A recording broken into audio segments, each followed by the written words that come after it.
Hello, everyone. This is Blake, and I am going to tell you Mystery Story of English. In this story, you can learn English a lot, and stay till end with me to know about all story.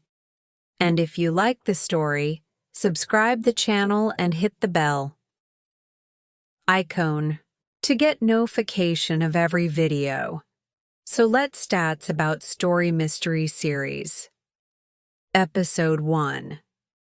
The mysterious email. Daniel Parker, a 27-year-old journalist, sat in his dimly lit apartment in New York, sipping on his third cup of coffee.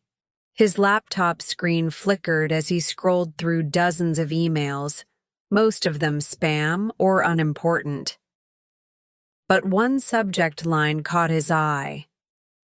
Find the truth before they find you. Curious, he clicked on it.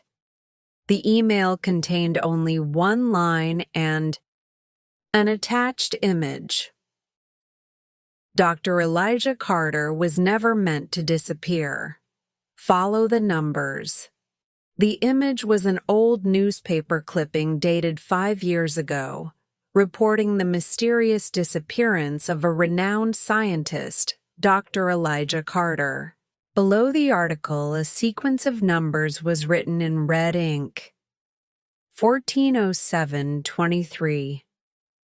19. Daniel frowned. He had never heard of Dr. Carter, but something about the email sent a chill down his spine. Who had sent it? And why now, after so many years? Determined to find out more, he started searching online for information.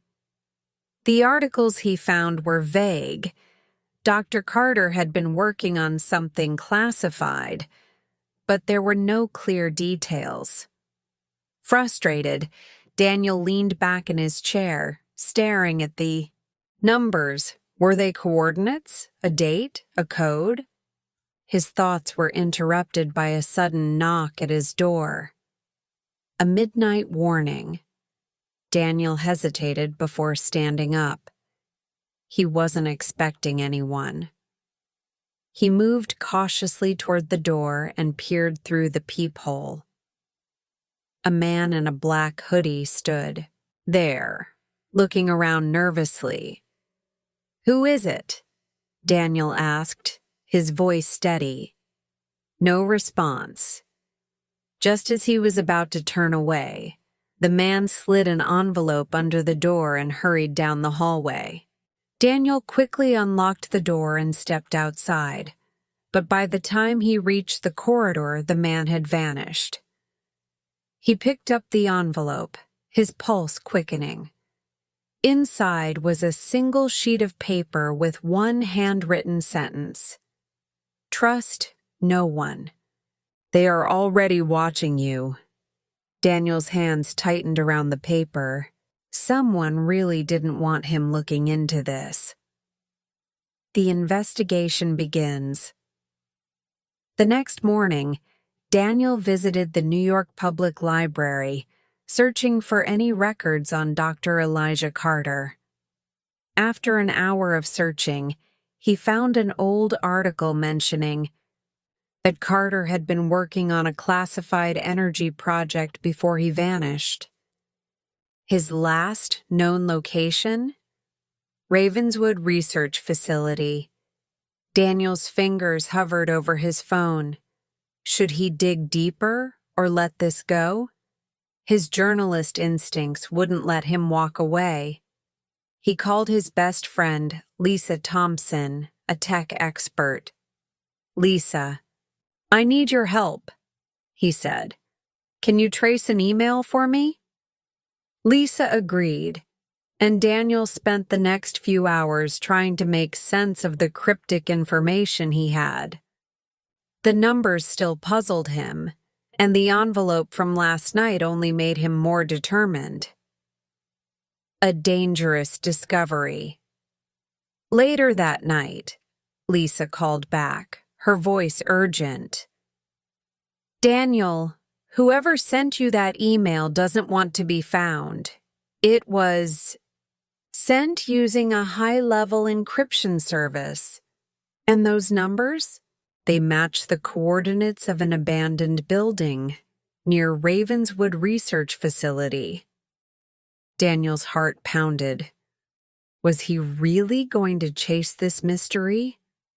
He grabbed his coat and keys. I'll check it out. As he stepped outside, he felt the hairs on his neck rise. A black SUV was parked across the street. The driver, a man in a dark suit, was watching him. The moment Daniel looked his way, the SUV's headlights turned on, and it slowly drove off. Was this a warning? Or had he already stepped too deep into something dangerous? The first clue, Daniel reached the abandoned building just after midnight. The air was thick with tension as he shone his flashlight through the broken windows. The place looked untouched for years, but something felt off. As he moved inside, he noticed fresh footprints in the dust. Someone had been here recently. His heart raced as he followed them to a locked cabinet in the corner. He forced it open, revealing a stack of old documents and a cassette tape labeled Project Eclipse. Before he could examine it further, a noise from behind made him freeze. A shadow moved in the darkness. "Who's there?" Daniel called out. No answer. Then suddenly, a loud crash. Footsteps. Someone was running toward him.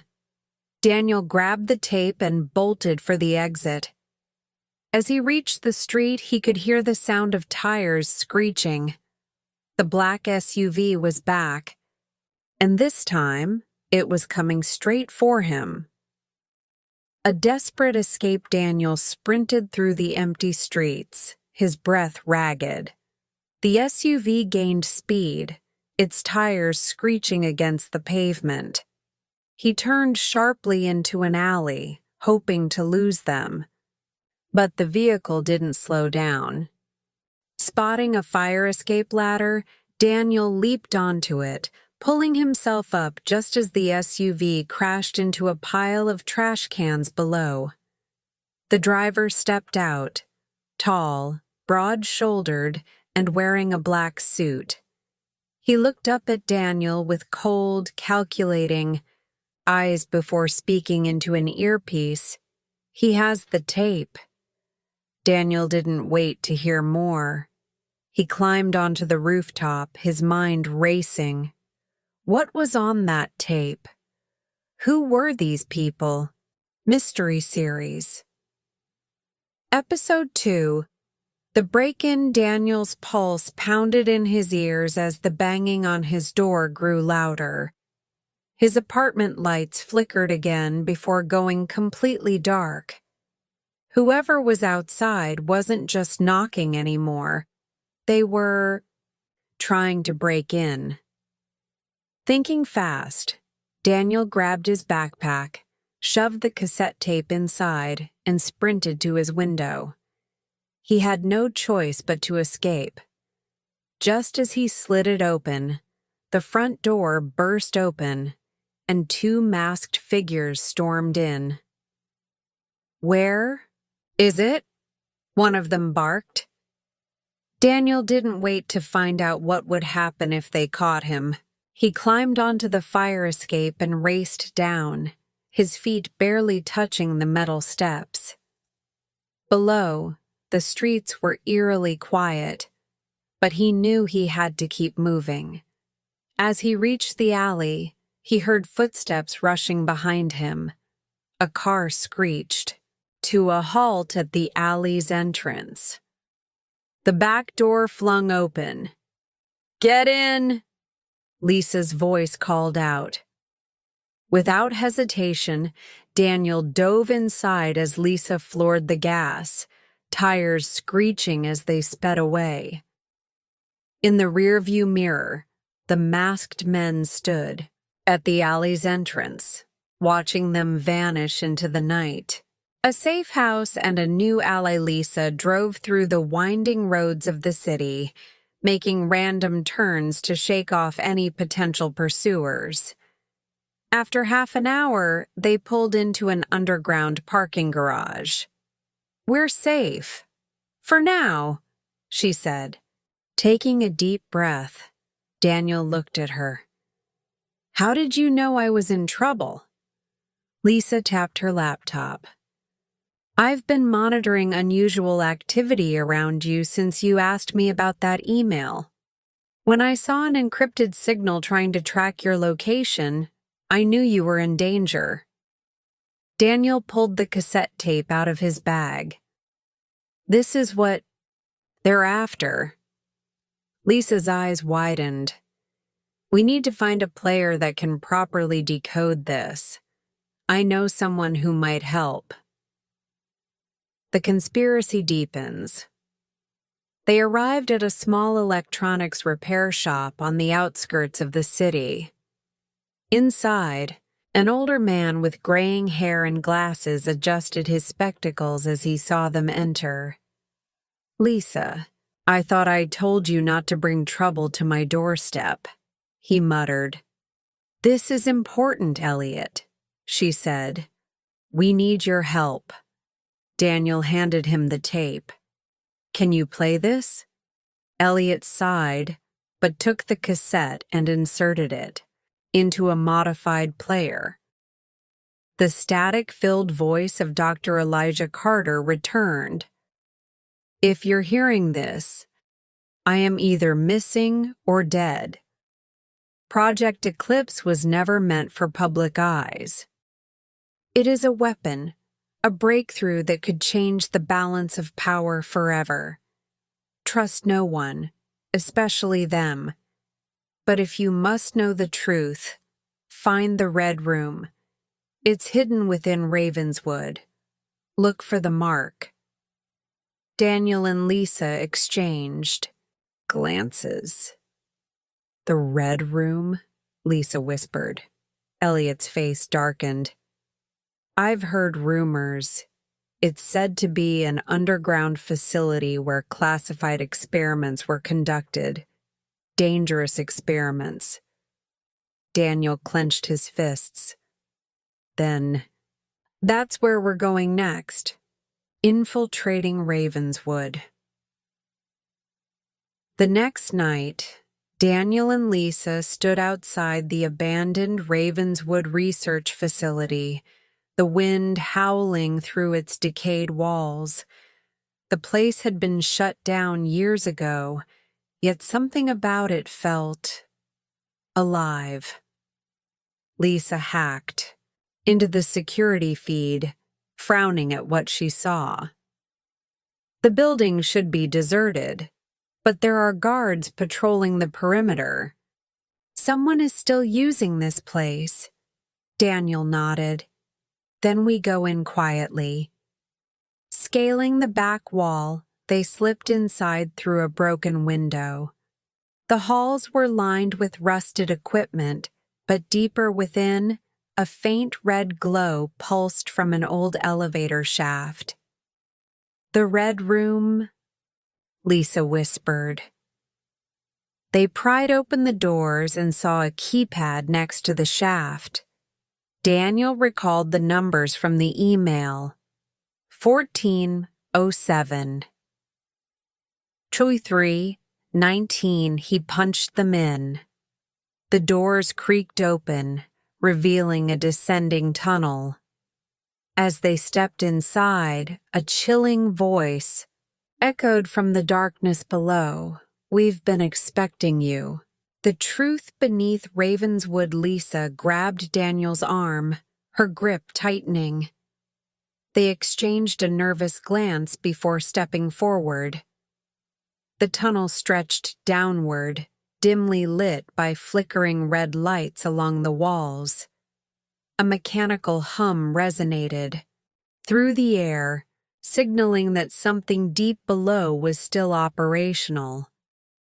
Daniel whispered, "Who's there?" No response. Then footsteps echoed from the shadows. A man in a white lab coat emerged, his face partially obscured by the dim light. "You're persistent. That's dangerous." Lisa stiffened. "Who are you?" The man smirked. "You already know who I am." Daniel's heart pounded. "Dr. Elijah Carter?" Dr. Carter stepped fully into the light. He looked older than in the photographs, his eyes tired yet sharp. "I never disappeared. I was buried." Lisa frowned. "Buried?" Dr. Carter gestured for them to follow. "Come. If you've made it this far, you deserve to see the truth." The Red Room's secret Dr. Carter led them through a set of reinforced steel doors. Inside was a laboratory, intact but covered in dust and cobwebs. Massive servers hummed against the walls, screens displaying cryptic data. Project Eclipse was meant to be an energy solution, Carter explained. But the government had other plans. They wanted to weaponize it. When I refused, they erased me. But I left behind something they couldn't destroy. Lisa scanned the room. "What is it?" Dr. Carter reached into a secured drawer and pulled out a small black device. "This," Daniel stared. "What does it do?" Carter hesitated. "It can shut down any digital system in the world. Banking networks, defense systems, power grids, everything." Lisa's breath caught. "You mean a kill switch for the modern world?" Dr. Carter nodded. "And they will do anything to keep it under control." A sudden alarm blared, red warning lights flashing. "They found us," Carter said. "We have to move, now." Gunfire erupted from the corridor. The doors burst open. The men in black suits had arrived. Thanks for watching. Drop a heart in comment section. Next episode will upload. Tomorrow, subscribe the channel to get notification for video.